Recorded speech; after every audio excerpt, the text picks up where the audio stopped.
Hello सगळ्यांना, उद्या 12 April म्हणजे सव्वा महिन्याचा शेवटचा दिवस आणि त्याचबरोबर टाकळघाटला भरणारी वर्षातली सर्वात मोठी पौर्णिमा म्हणजे चैत्र पौर्णिमा। चैत्र पौर्णिमेच्या निमित्तानं विक्तुजी बाबाच्या दरबारामध्ये वेगवेगळ्या प्रकारच्या तयाऱ्या सुरू झाल्या आहेत, जसे पेंडॉल टाकणे, वेगवेगळ्या प्रकारची दुकानं लागणे, विक्तू बाबाचं मंदिर सजवणे इत्यादी इत्यादी। तुम्ही इथं पाहू शकता, गरम रस्त्यावरून चालताना भक्त लोकांचे पाय नाही लाचले पाहिजे म्हणून इथं हिरवी मॅट टाकण्यात आली आहे। चैत्र पौर्णिमेच्या निमित्तानं माई एक अक्का आहे जे नांदेडची आहे, तिनं आम्हाला आमंत्रण दिलं सकाळीच, तर आता मी चाललो जेवायला। हे वय माई अक्का आणि आता मी बसलो जेवायला। आलू वांग्याची भाजी, भात, पुऱ्या, कुरड्या, शिरा, हरभऱ्याची भाजी आणि कढी अक्कानं माझ्यासमोर वाढली। आता मी करतो याले खतम।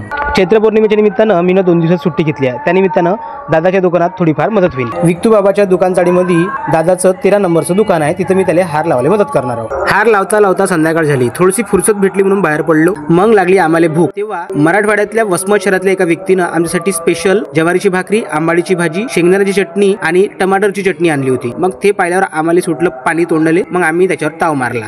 मग एक वेळा घराकडे जाऊन आलो, पुन्हा हार लावायला बसलो। मग हार लावता लावता आम्ही भडकवले गाणे। आता एक झलक आहे का गाण्याची। मैं हो गई तुम्हारी सरकार बेड़ी वाली, मैं हो गई तुम्हारी सरकार बेड़ी वाले।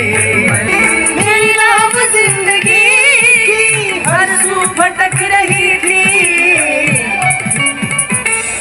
उससे मिल गया किनारा सरकार बेड़ी वाले, उससे मिल गया किनारा सरकार बेड़ी वाले, उससे मिल गया किनारा।